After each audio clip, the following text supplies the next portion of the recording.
এবার যেহেতু trade and commerce আমরা আমাদের মডার্ন সোসাইটির সঙ্গে তুলনা করব এবার।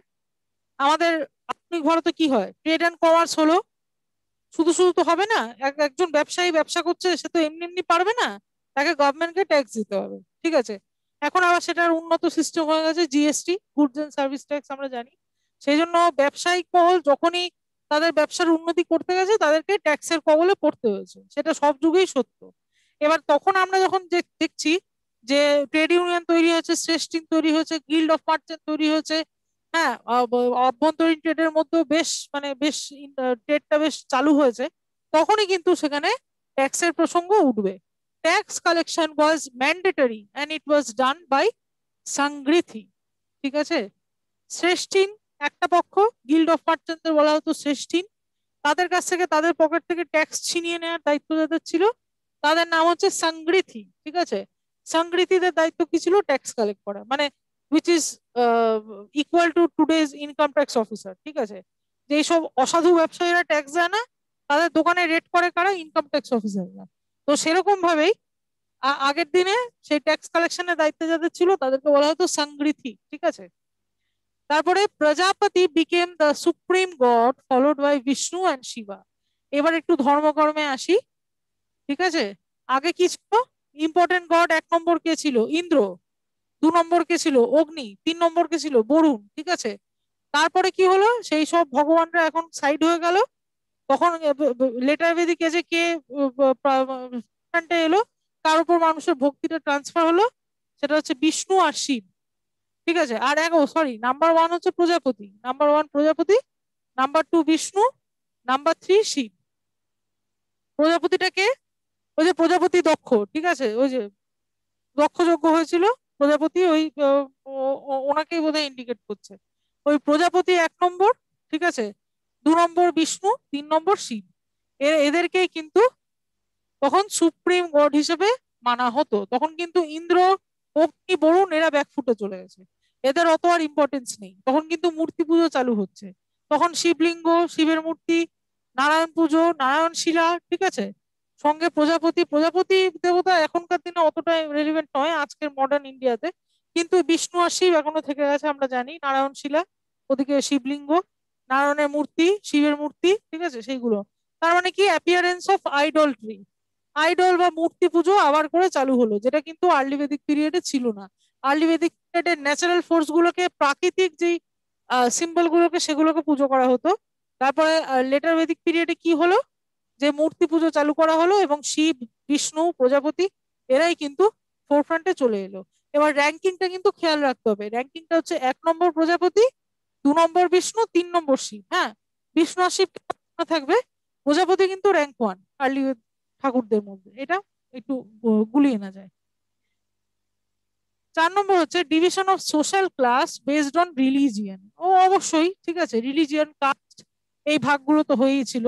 এবং কাস্ট ডিভিশন যেহেতু হয়েছে, সেই জন্য কোন মানুষ কোন দেবতার পূজারী, কোন মানুষ কোন দেবতার ভক্ত, সেই অনুযায়ী কিন্তু সমাজে আরেক ধরনের বিভক্ত করা হলো। এদেরকে বলা হয় বৈষ্ণব, এদেরকে বলা হয় শাক্তীয়, এদেরকে বলা হয় কি বলবো, লিঙ্গায়াত বলে একটা আছে কর্ণাটকে, হ্যাঁ, যারা শুধুমাত্র শিবের পুজো করে। ওই জন্য কোন কমিউনিটি কোন দেবতার পুজো করছে, সেই অনুযায়ী আরেকটা ডিভিশন করা হলো। ঠিক আছে, division of social class based on religion. ঠিক আছে, রিলিজিয়ানের ভিত্তিতে কিন্তু সোশ্যাল ক্লাস ডিভিশন করা হলো।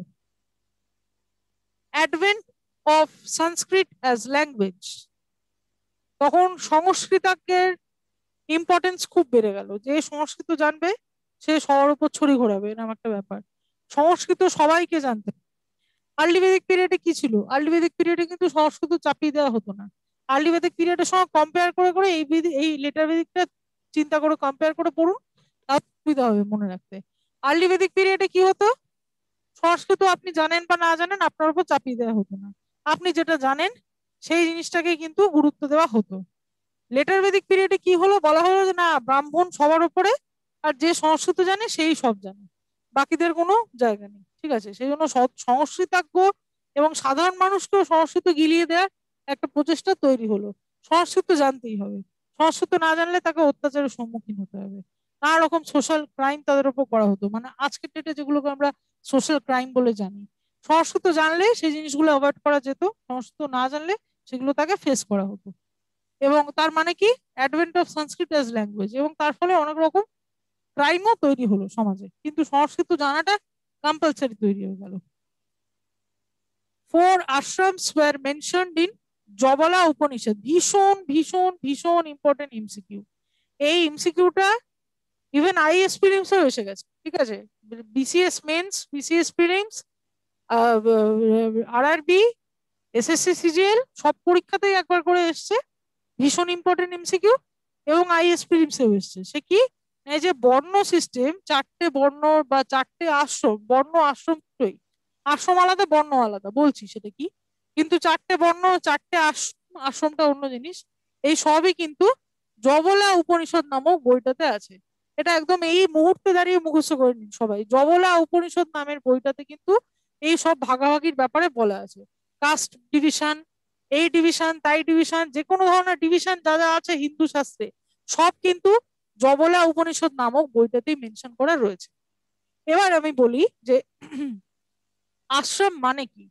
আশ্রম মানে কি, 4 ধরনের টাইম ফ্রেম থাকে হিন্দু শাস্ত্র অনুযায়ী। একটা হচ্ছে ব্রহ্মচার্য,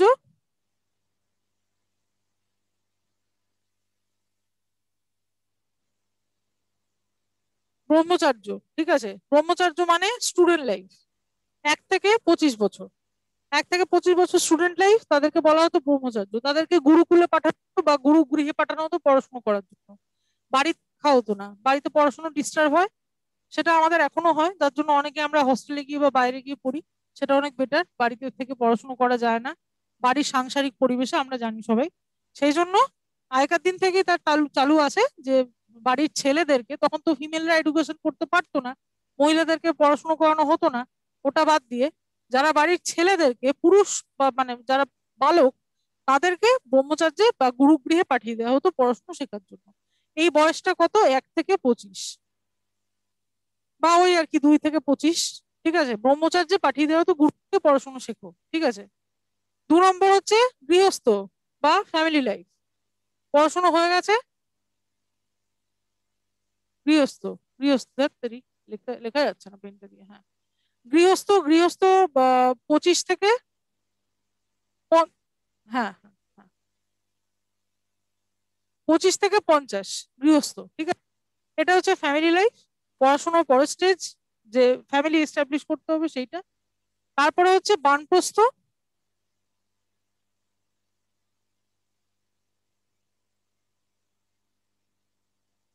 বানপ্রস্থ 50 থেকে 75 বছর।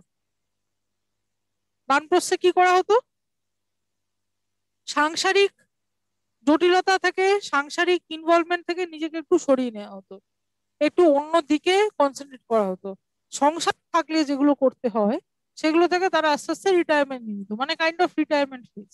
সেটা বানপ্রস্থ। তারপরে হচ্ছে সন্ন্যাস।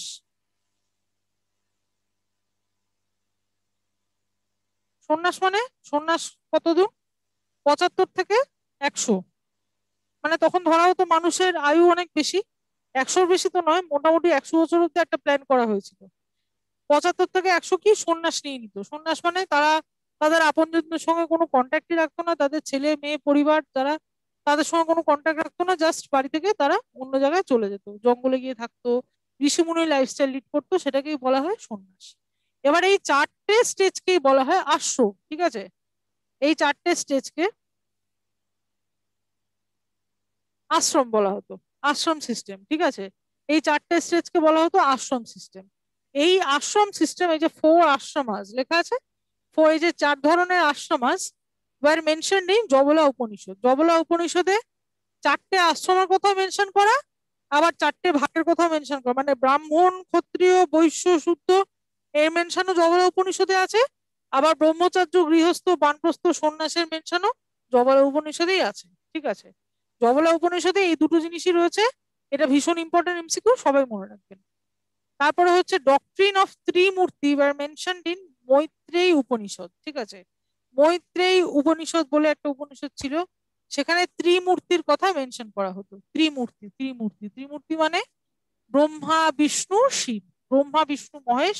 তারপরেই কিন্তু এই যবে থেকে মৈত্রেয়ী উপনিষদে ব্রহ্মা বিষ্ণু মহেশে মেনশন করা, তারপর থেকে এখনো অবধি আমরা ওই তিনজনকেই কিন্তু ত্রিমূর্তি হিসেবে জানি, বা ত্রিদেব বা ত্রিমূর্তি যাই বলা যায় আর কি। সেই ত্রিদেব বা ত্রিমূর্তির মেনশন করা হয়েছিল মৈত্রেয়ী উপনিষদে প্রথম। ঠিক আছে, তাহলে এবার আমরা এই স্লাইডটা আরেকবার রিভাইজ করি কি কি বলছে। ট্যাক্স কালেকশন, যেহেতু ট্রেড অ্যান্ড কমার্স উন্নতি করছে, ট্যাক্স কালেকশনের গুরুত্ব আছে।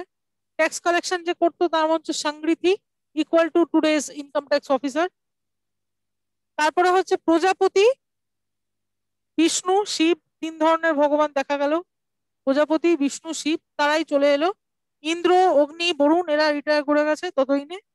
অ্যাপিয়ারেন্স অফ আইডলট্রি, মূর্তি পুজো শুরু হলো, যেটা কিনা আগে ছিল না। আগে প্রকৃতিকে পুজো করা হতো, এরপর মূর্তিকে পুজো করা হচ্ছে এখন। এবং সেই বেসিসে অনেক রকম বিভাজন তৈরি হলো সমাজে, রিলিজিয়ানের ভিত্তিতে, কে কোন ঠাকুরকে পুজো করছে সেই ভিত্তিতে। ঠিক আছে, সংস্কৃতকে কম্পালসারি করে দেওয়া হলো, সবাইকেই সংস্কৃত জানতে হবেই হবে এরকম ব্যাপার। চারটে আশ্রম, যেটা যে ব্রহ্মচর্য, গৃহস্থ, বানপ্রস্থ, সন্ন্যাস, চারটে আশ্রম মেনশন করা হলো জবলা উপনিষদ বলে একটা বইতে। এবং ত্রিমূর্তির মেনশন করা হলো, ত্রিমূর্তি মানে ব্রহ্মা বিষ্ণু মহেশ, ত্রিমূর্তির মেনশন করা হলো মৈত্রেয়ী উপনিষদে। হ্যাঁ, এই নামগুলো মনে রাখতে হবে, ত্রিমূর্তি, মৈত্রেয়ী উপনিষদ, ফোর আশ্রম এবং varna system, Jabala Upanishad, Sanskrit compulsory, social class based on religion, রিলিজিয়ানের ভিত্তিতে কে কোন, মানে ওই বৈষ্ণব, শাক্তেয়, লিঙ্গায়াত, এই জিনিসগুলো সব ভাগ ভাগ হয়ে গেল। মূর্তি পুজো শুরু হলো, প্রজাপতি বিষ্ণু শিব ফোরফ্রন্টে চলে এলো, এবং ট্যাক্স কালেকশন করতো সংগীত। ঠিক আছে, এই জিনিসগুলো হচ্ছে সামাজিক লাইফস্টাইলকেও ডিল করতো। ধর্মের ভিত্তিতে রিলিজিয়ান বিলিফ যখন চেঞ্জ হলো, সেটা সমাজের ওপর একটা গভীর প্রভাব ফেলতে শুরু করলো। এই সবগুলোই কিন্তু লেটার বেদিক এজের খুব ইম্পর্টেন্ট ফিচার। ঠিক আছে, এই স্লাইডে কারো কোনো সমস্যা থাকলে একটু বলুন। কল্যাণী, কোনো ডাউট আছে? আছে না নেই? মালদা, কোনো ডাউট আছে? আচ্ছা বোধহয়, হ্যাঁ। ম্যাডাম, হ্যাঁ হ্যাঁ বলুন। উপনিষদ কটা আছে? হ্যাঁ হ্যাঁ বলুন কি উপনিষদ? 18, তো 18টা।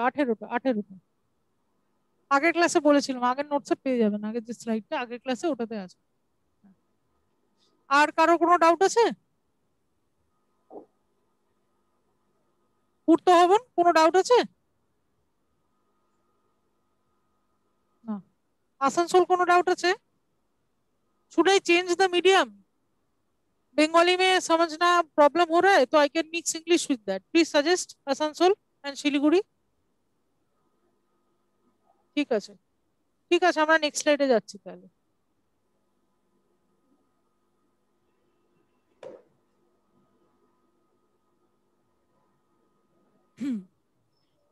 এরপরে যেটা দেখবো সেগুলো হচ্ছে ইম্পর্টেন্ট কিছু কোয়েশ্চেন, পরীক্ষায় যেগুলো বারবার জিজ্ঞেস করা হয়েছে হিস্ট্রি এই চ্যাপ্টারটা থেকে, মানে ভেদিক এজ থেকে। ইম্পর্টেন্ট কোয়েশ্চেন কি কি? হু ওয়াজ দ্য ফার্স্ট, এটা কিন্তু আগের ক্লাস এবং আজকের ক্লাস মিলিয়ে কোয়েশ্চেন গুলো। হ্যাঁ হ্যাঁ, who was the first European to designate Aryan as a race? ঠিক আছে, আরিয়ানদেরকে রেস হিসেবে চিহ্নিত প্রথম কোন ইউরোপিয়ান, মাইন্ডেড ইউরোপিয়ান, যে কিনা আরিয়ানদেরকে চিহ্নিত করতে হ্যাঁ, আরিয়ানদের চিহ্নিত করেছিল? চারটে নাম আছে, একটা উইলিয়াম জোন্স, একটা ম্যাক্স মিউলার, একটা কানিংহ্যাম, একটা এইচ উইলসন। কল্যাণী, একটু আনসার দিন, বা মালদা কে পারবেন, যদি কারো জানা থাকে প্লিজ আনসার দিন। হ্যাঁ, বাঁকুড়া বলুন। হ্যাঁ, ম্যাক্স মুলার, একদম exactly correct, correct answer is Max Muller, একদম ঠিক বলেছেন। Max Muller was the first European to designate Aryan as a race. ঠিক আছে, কলকাতায় ম্যাক্স মুলার ভবনও আছে, খুব ইম্পর্টেন্ট সেটা। ম্যাক্স মুলার বাই বার্থ কি ছিলেন? জার্মান ছিলেন। এগুলো রিলেটেড ইনফরমেশন আর কি, এগুলো একটু মনে রাখলে ভালো হয়, মানে কোশ্চেন আসতেই পারে। Max Muller by birth German ছিলেন। Next question, which is the major impact of Vedic culture on Indian history? Which is the major impact of Vedic culture on Indian history? কি কি হয়েছিল ভেদিক কালচারের ফলে? Progress of philosophy, development of culture, rigidification of caste system and perception of a new world. এই চারটের মধ্যে কোনটা হবে উত্তর?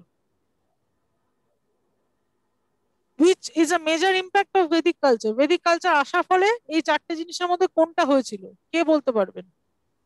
Number B, development of culture.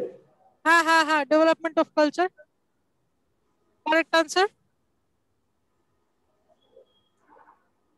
Development of culture হয়েছিল বেদিকে আসার ফলে। ম্যাম সি নাম্বারটাও তো হয়েছিল। সি নাম্বারও হয়েছিল, এই দুটোই বলা যেতে পারে, ওটাই বলছিলাম আমি।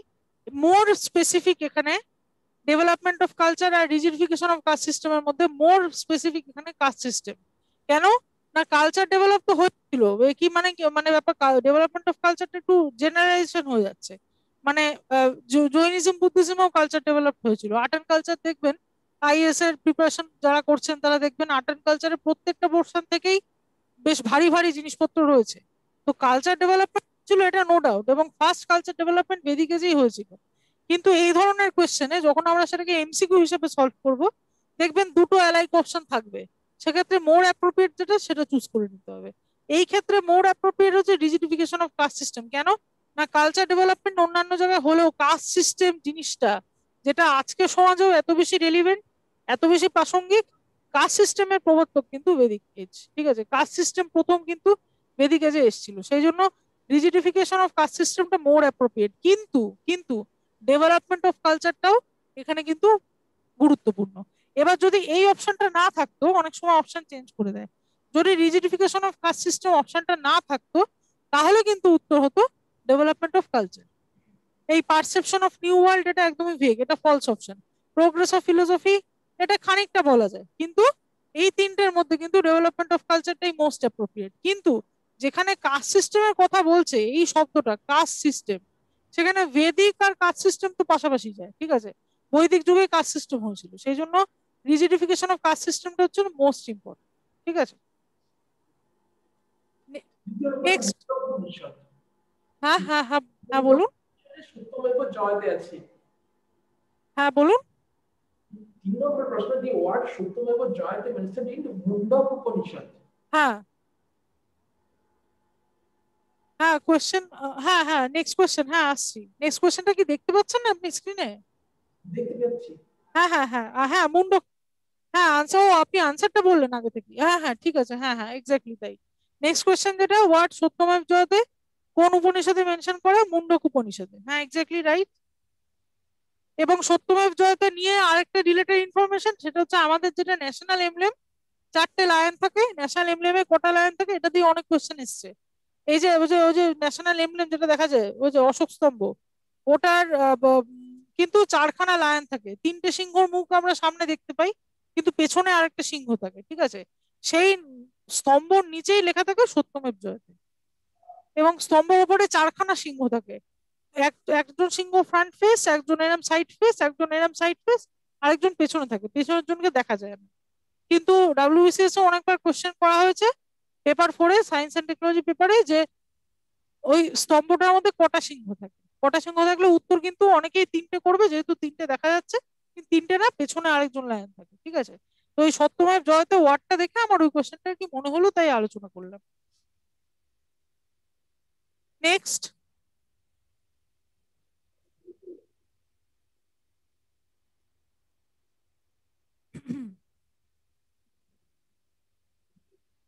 উপনি কোথায় গেল, হ্যাঁ, Upanishads are the books on religion, yoga, law, philosophy. কি হবে উত্তর?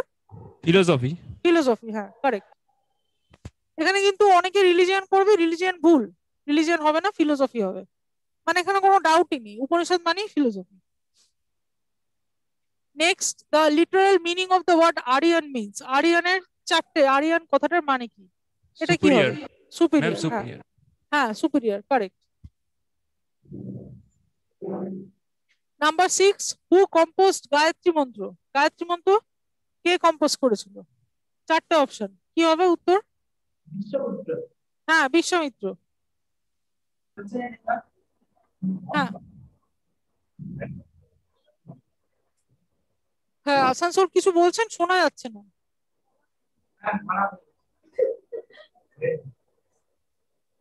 কিছু বলছেন আসানসোল,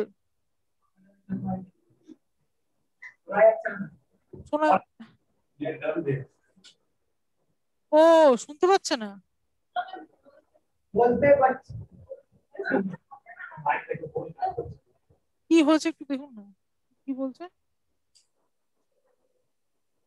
ও, মাইক কাজ করছে না, আচ্ছা আচ্ছা, আসানসোলের মাইক কাজ করছে না। আচ্ছা, ঠিক আছে ঠিক আছে।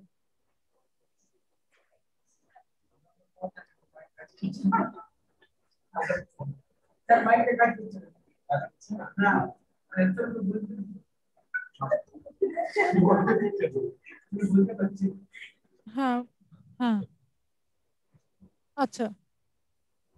হু কম্পোজ গায়ত্রী মন্ত্র? উত্তর হবে বিশ্বামিত্র।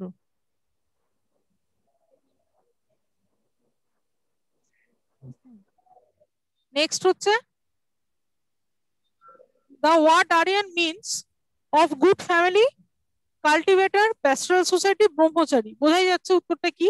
তাও একবার, কি হবে এই কোশ্চেনটার উত্তরটা? আরিয়ান, আরিয়ান কথাটার মানে কি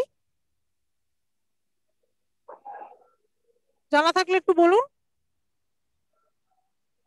ম্যাম সি নম্বরটা, পোস্টাল। না না, সি নয়, অফ গুড ফ্যামিলি, ঠিক আছে, বা সুপিরিয়র, ওই যে বলছিল, ওই ফ্যামিলি, ওই ফ্যামিলির পরিচয়টাই চলে আসবে।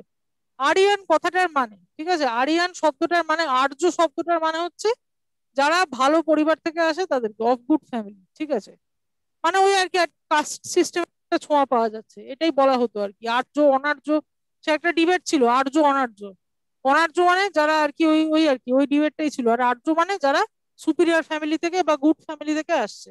ও সুপিরিয়রিটি, একটু আগেই বললাম, সুপিরিয়রিটি অফ গুড ফ্যামিলি, এই ধরনের কোনো অপশন থাকলে, আর্য ওয়ার্ডটা থাকলে সেটাই হবে। Which of the following four Ved contains an account of magical charms and spell?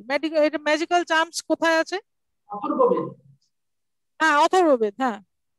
এখানে হ্যাঁ, অথর্ববেদে ম্যাজিক্যাল চার্মস অ্যান্ড স্পেল সেগুলো রয়েছে, একদমই ঠিক। নেক্সট কোশ্চেন, যোগ ফিলোসফি ইজ প্রপাউন্ডেড বাই, যোগ কে করেছিল? পতঞ্জলি। হ্যাঁ, পতঞ্জলি, রাইট। যোগ ফিলোসফি পতঞ্জলি, রাইট।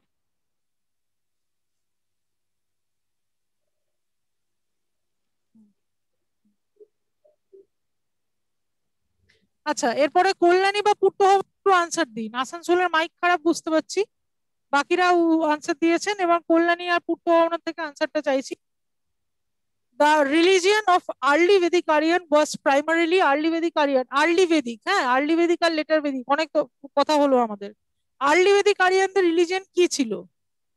ভক্তি, ইমেজ ওয়ার্শিপ অ্যান্ড যজ্ঞ, ওয়ার্শিপ অফ নেচার অ্যান্ড যজ্ঞ, ওয়ার্শিপ অফ নেচার অ্যান্ড ভক্তি, কি ছিল? অপশনগুলো ভালো করে পড়ে উত্তর দিতে হবে। ভেদিক আরিয়ান, হ্যাঁ, early Vedic, early Vedic, early Vedic, early ভেদিকে কোনগুলো ছিল প্রেভেলেন্ট? উত্তরটা একটু বলুন। কল্যাণী, পূর্ত ভবন থেকে এক্সপেক্ট করছি। আনমিউট করুন একটু, কল্যাণী আনমিউট করুন।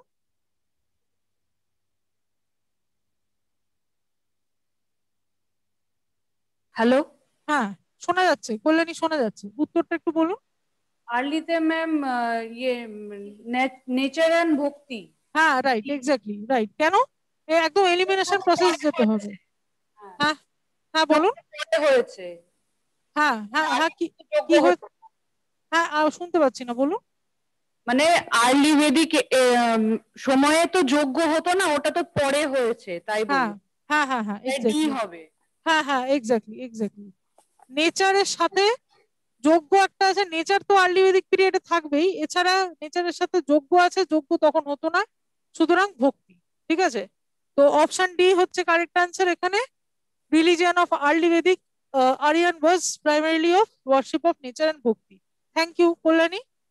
নেক্সট হচ্ছে, Satapatha Brahmana is a part of Rigveda, Samaveda, Yajurveda, Atharvaveda. Satapatha Brahmana কোন পার্টে আছে? ঠিক আছে, চারটে বেদের মধ্যে সাতপদ ব্রাহ্মণ একটা পার্ট আর কি, ঠিক আছে, যেখানে আলোচনা করা হয়েছে বিভিন্ন বিষয় নিয়ে। এই পার্টটা কোন বেদের পার্ট? মানে এটা একটা সাব পার্ট, এটা কোন বেদে রয়েছে? সাতপদ ব্রাহ্মণ পার্টটা, সাব পার্টটা কোন বেদে রয়েছে? পূর্ত ভবনের থেকে আনসারটা চাইছি, জানা আছে কি?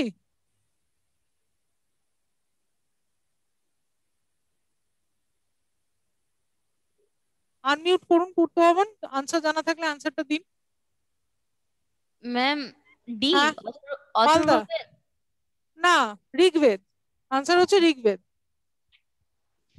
সাতপাদ ব্রাহ্মণ ঋগ্বেদে রয়েছে, সব থেকে ইম্পর্টেন্ট যেই বেদটা ঋগ্বেদ, সেখানে ঋগ্বেদ থেকে বেশিরভাগ জিনিস কিন্তু মানে এই ধরনের জিনিসগুলো, এই কেন এটা যদি আনসার নাও জানা থাকে কিভাবে করবেন, এই যে ব্রাহ্মণ শব্দটা, ঠিক আছে, ব্রাহ্মণ মানেই ওই ওই আর কি, ব্রাহ্মণ মানেই ঋগ্বেদ ধরে নেওয়া যায়। তো যে কোনো ওই সাতপাদ ব্রাহ্মণ অমুক এই সেই ব্রাহ্মণ সংক্রান্ত এই কোনো ওয়ার্ডটা যদি থাকে, তাহলে সেটা ঋগ্বেদ হওয়ার চান্স হাই। কারণ ঋগ্বেদেই এই ধরনের মানে কাস্ট সিস্টেম ডিভিশন, এই এই জিনিসগুলো, যবলা উপনিষদ, কাস্ট সিস্টেম ডিভিশন সবকিছু কিন্তু ঋগ্বেদেই মেনলি থাকে, ঠিক আছে, ঋগ্বেদ থেকে এগুলো নেওয়া হয়েছে। ওই জন্য সৎপথ ব্রাহ্মণ বিলংস টু ঋগ্বেদ। এটাও বেশ ইম্পর্টেন্ট এমসিকিউ, অনেক পরীক্ষাতেই চলে এসছে আগে। Which was the holiest river in early Vedic age? Early Vedic age এর সব থেকে holiest river ma'am Saraswati. Saraswati, exactly exactly, that is the answer, Saraswati. Saraswati river সব থেকে ইম্পর্টেন্ট আর্লি বেদিক এজে। হ্যাঁ আর্লি বেদিক, এবার এখানেই আমি যদি আনসারটা এখানে মন দিয়ে শুনবেন জায়গাটা, আর্লি বেদিকের জায়গায় যদি লেটার বেদিক বলতাম তাহলে কি হতো, লেটার বেদিকের সব থেকে ইম্পর্টেন্ট নদী হচ্ছে গঙ্গা, ঠিক আছে, কারণ ওরা গঙ্গা প্লেন্সে শিফট করে গেছে ততই, সেই জন্য।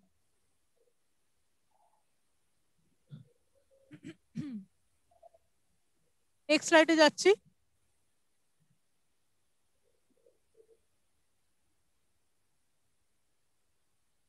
হু is most who is the most important god of early Vedic age? এটা তো ইজি, উত্তরটা বলুন। হ্যাঁ হ্যাঁ হ্যাঁ, এবার এবার এখানে ব্যাপার আছে, দা মোস্ট ইম্পর্টেন্ট বলছে, তাহলে সি ইন্দ্র, কিন্তু আবার অল অফ দা অপশনে আছে, সেক্ষেত্রে কিন্তু দা মোস্ট ইম্পর্টেন্ট বললে, দা মোস্ট ইম্পর্টেন্ট মানে একজনের নাম জানতে চাইছে, এখানে ইংলিশ গ্রামারটাকে দেখতে হবে, এখানে একজনের নাম জানতে চাইছে, দা মোস্ট ইম্পর্টেন্ট। হ্যাঁ, বা যদি এখানে একটু কোশ্চেনটা চেঞ্জ করে বলতো, হ্যাঁ who is the important gods, gods বলে এস বলে দিলে কিন্তু অল অফ দ্য পুরো আনসার হয়ে যেত। সেক্ষেত্রে কিন্তু এখানে ডাউট আছে আমার মতে, এখানে ডি করাই ভালো, অল অফ দ্য অ্যাবাভ করলে কি সবার নাম কভার হয়ে গেল। হ্যাঁ, কারণ কোশ্চেনটা ফ্রেমিং এ একটু সমস্যা আছে, আদারওয়াইজ এখানে কিন্তু অল অফ দ্য অ্যাবাভটা বেশি ইম্পর্টেন্ট। তাহলে কিন্তু অগ্নি, ইন্দ্র, বরুণ তিনজনের নামই যাচ্ছে, কিন্তু তাও যদি র্যাঙ্ক ওয়ান, অবভিয়াসলি ইন্দ্র। এটা যেই পরীক্ষা যা আনসার কি নেবে, এটা অনেক সময় রেলে কোশ্চেনটা করা হয়েছিল, তখন ইন্দ্র নিয়েছিল আনসার, আবার ডাব্লিউবিসিএস একই question all of the above নিয়েছিল, তো এটা পরীক্ষা টু পরীক্ষা ভ্যারি করবে। হ্যাঁ, এগুলো একটু দেখে আনসার করতে হবে, ওই খানিকটা লাক ফ্যাক্টর আর কি, ঠিক হলো ঠিক হলো, গেলে গেল। গোত্র সিস্টেম ওয়াজ ইভলভ ডিউরিং, গোত্র সিস্টেম আর্লি বেদিক, হ্যাঁ লেটার বেদিক কোনটা হবে? answer B. হ্যাঁ Later. বি, লেটার বেদিক, হ্যাঁ হ্যাঁ লেটার বেদিক, কারণ বোথ আছে অপশনে, বোথ হবে না। এবার দেখুন একটা জিনিস, কোয়েশ্চেন গুলো কিন্তু আপাত দৃষ্টিতে ইজি মনে হচ্ছে, কিন্তু অপশন গুলো এমন করে প্লেস করা থাকছে, ওখানে কিন্তু ফাঁক পাতা, একদম নেগেটিভ হয়ে বেরিয়ে যাবে। ওই জন্য এমসিকিউ এর দিকে, MCQ এর প্রশ্ন এবং উত্তর দুটোই খুব ভালো করে পড়ে উত্তর দিলে আর কি এই অ্যাভয়েড গুলো করা, এই মিস্টেক গুলো অ্যাভয়েড করা যাবে। এই ক্ষেত্রে আনসার হচ্ছে লেটার বেদিক, অপশন বি একদম কারেক্ট। তারপরে লাস্ট কোয়েশ্চেন, আশ্রম, বি। হ্যাঁ হবে হ্যাঁ বি, জবলা উপনিষদ, হ্যাঁ যেটা বলছিলাম খুব ইম্পর্টেন্ট এমসিকিউ। হ্যাঁ জবলা উপনিষদ, আশ্রম, এটা আনসার তো জানাই। আচ্ছা এইটাই মোটামুটি ছিল ইম্পর্টেন্ট কোয়েশ্চেন। এবার এই বেদিক এজ, এই যে আর্লি বেদিক এবং লেটার বেদিক এজ নিয়ে এই যে যেই ভাগটা, যেই মানে এই যে চেঞ্জেস হওয়ার যেই প্রসেসটা, ঠিক আছে, আর্বানাইজেশন প্রসেস হলো আয়রনের আবিষ্কারের ফলে, এই যে গল্পের মতো করে ফার্স্টে একটু এইগুলোকে বুঝতে হবে, আর্লি বেদিক পিরিয়ডে কি হতো, লেটার বেদিক পিরিয়ডে কি হতো, গল্পের মতো করে বুঝতে হবে। এবং তারপরে যদি কম্পারেটিভ করে পড়া যায়, আপনারা যখন কোনো টেক্সট বই নিয়ে এরপর বসবেন এগুলো পড়তে, কম্পারেটিভ করে যদি পড়া যায়, আর্লি বেদিক পিরিয়ডের সঙ্গে লেটার বেদিক পিরিয়ডকে কম্পেয়ার করে যদি পড়া যায়, তাহলে কিন্তু ব্যাপারগুলো ইজি হয়ে যাবে। এবং কোয়েশ্চেন প্র্যাকটিস করতে হবে, এনাফ এমসিকিউ, ঠিক আছে। আজকে আমরা নেক্সট পেপার জিওগ্রাফিতে শিফট করে যাব, হিস্ট্রিটা এখানেই আমরা শেষ করছি। এবার জিওগ্রাফি যে, হ্যাঁ কোনো ডাউট আছে বাঁকুড়া?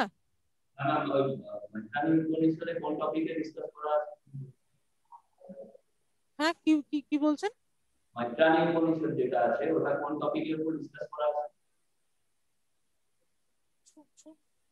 কোন টপিকের উপর কি বিষয়টা কি মৈত্রাণী উপনিষদ কোন কোন টপিকে ডিসকাস করা হয়? বোঝা যাচ্ছে না আপনার কথাটা, একটু সামনে এসে বলুন।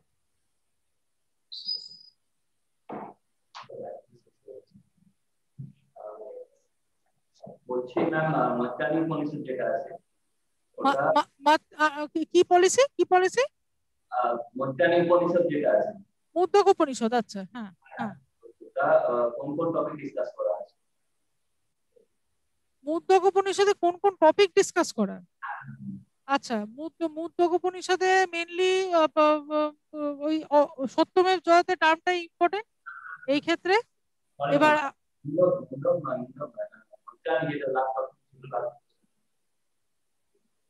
আপনার কথা না বুঝতে পারছি না, মাইকটা একটু কাছে নিয়ে বলুন।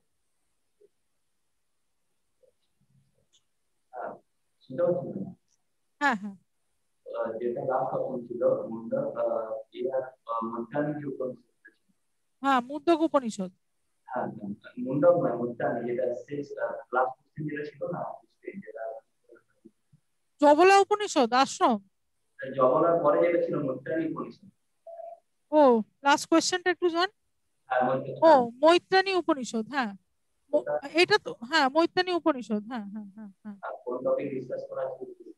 আহা হ্যাঁ হ্যাঁ হ্যাঁ হ্যাঁ, ওই তো আগের স্লাইডটায় যাই, আগের স্লাইডে আছে, এই স্লাইডটা একটু যান ওপরে। হ্যাঁ বলছি এক সেকেন্ড, ওপরের স্লাইডটা যান। হ্যাঁ আরো আরো উপরে আরো উপরে হ্যাঁ এটা না পরেরটা। হ্যাঁ ডক্ট্রিন অফ ত্রিমূর্তি, এটাই আপনার প্রশ্ন ছিল তো, doctrine of Trimurti were mentioned in Maitrani Upanishad. Trimurti মানে ওই ব্রহ্মা বিষ্ণু মহেশ এদের নিয়ে আলোচনা করা হয়েছিল মৈত্রাণী উপনিষদে। ব্রহ্মা বিষ্ণু মহেশের এক্সিস্টেন্স নিয়ে আলোচনা করা হয়েছিল, যেটা কিনা প্রথমে প্রজাপতি বিষ্ণু আর শিবের কথা বলা হয়েছিল। সেখানে প্রজাপতি ব্রহ্মা মানেই তো ব্রহ্মা, ঠিক আছে। ব্রহ্মা বিষ্ণু বা প্রজাপতি শিব আর বিষ্ণু এদেরকে নিয়েই কিন্তু এই মৈত্রাণী উপনিষদে আলোচনা করা হয়েছে, ঠিক আছে। এটাই আপনার কোশ্চেন ছিল তো?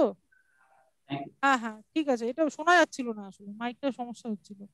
ঠিক আছে, আর কারো কোনো প্রশ্ন আছে হিস্ট্রি নিয়ে? একদম লাস্ট সাইডে চলে যান। আর কারো কোনো প্রশ্ন আছে কি? না থাকলে আমি জিওগ্রাফিটা এবার শিফট করবো, এবার জিওগ্রাফি আর কিছুটা বাকি, অল্প কিছুটা বাকি আগের দিনের থেকে। কারো তাহলে কোনো কোয়েশ্চেন নেই তো? কল্যাণী, পূর্ত ভবন, মালদা, শিলিগুড়ি, আসানসোল, বাঁকুড়া, কারোর কোনো কোয়েশ্চেন নেই তো? ঠিক আছে, এবার তাহলে আমরা জিওগ্রাফিতে চলে যাচ্ছি।